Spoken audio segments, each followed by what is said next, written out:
Hey Justin, it's been 40 years since Nick Price set the course record with 63, 30 years since Greg Norman matched it. Having played here so much, why do you think, that record's been held for so long? Yeah, I'm surprised that it has been that long. There's so many great players capable of putting up that number. I think that the course lends itself most ideally to that score on a Sunday, but also if conditions allow, Sunday is kind of when the course is getting its most maxed out in terms of green speeds and firmness. So that kind of counteracts maybe some of the more accessible hole locations that traditionally we see on Sunday. Although last year, I felt like there were some new pins on Sunday that we hadn't seen before. So I felt like it was mixed up a little bit. But the course has gotten longer, a lot longer in the last 20 years or so. I think that's a big thing. A lot of mid-irons into small targets, wedges into small targets. If you're on and it's your day, sure, you can make a lot of birdies. Mid-irons into small targets. If you're on and it's your day, you're going to make a lot of birdies, but you're also going to make a bogey or two quite easily. That was the nature of my round on Sunday. Made a lot of birdies, played great. Still made some mistakes. This course can kind of do that to you pretty easily. So you make one or two bogeys, it's pretty hard to chase a record.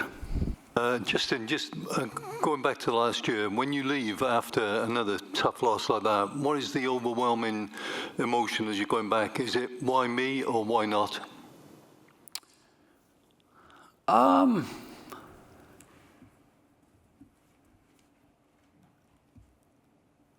I think it was a bit surreal. Felt like a bit of sort of deja vu, a little bit of like, wow, okay, I felt like I've lived this before. And then, it's very natural to think, okay, well, what could I have done better? Where, this, that, and the other. There were a couple of mistakes I made on the back nine where I was in between driver and 3 wood off the tee on 14 and 17. So I won't ever think, why me? I'll be like, oh, okay, and yeah, maybe I could have done that better or done this differently, but not sort of like looking up to the golfing gods, giving it why me. No. But yeah, there's definitely like a when you realize you're that close, you can taste the victory as you know what it would feel like had it been the other way around. I can see what it would have felt like. I could have seen the celebrations. It all played out right in front of me. So it was just so I kind of lived it as if I'd have won it, but obviously without any of the real positive emotion that goes with that. But I kind of sensed everything. So that kind of just made it. To be right there but not obviously have the result is it's disappointing, of course, but there's no kind of like why, you know what I mean? It's just that is the way it is. Johnny Miller liked to say that a man shouldn't be judged by what he accomplishes, but what he overcomes. I wonder if you ever think about a strategy for dealing with adversity or disappointment. You've accomplished an awful lot in the game, but anybody who plays this long is going to run into some walls. Yeah, I kind of realized that even before I'd won a major. I knew I was going to win some, I knew I was going to lose some. So I kind of wanted to not get in my way too early, and I kind of realized that when the opportunity presented myself to win a major, don't make it too important in the moment, because, and also I kind of realized that you can't skip through a career without a little bit of heartache and heartbreak.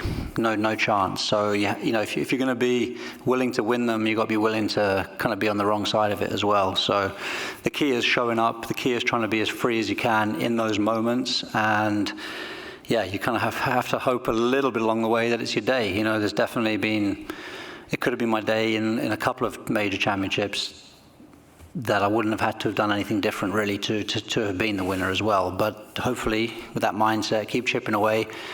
My day, might still happen where there's a little bit of something goes my way, but the point is you've got to put yourself there. That's the hard part. And, that's kind of all we can do as players is to focus on our game, focus on our skill set, make the odds in our favor the best we can. Sometimes the ultimate result, sometimes it's in your control, but sometimes there's a lot of other factors and little bits of movement that have to all kind of sync up. But the better player you are, the more chances you're going to have and the more you're going to win.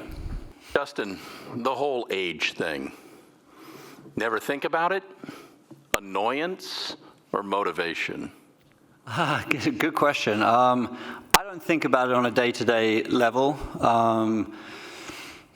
Happy that the narrative around it is more positive than negative, right, for the most part. And definitely there is some motivation there to kind of keep going, keep pushing, try to find new habits, new ways of trying to get better, realizing that that's a pretty difficult ambition to sort of get better at this stage of my career, but still feel like there's areas of my game that I can improve on significantly and easily without sort of age being a factor to those areas of my game. So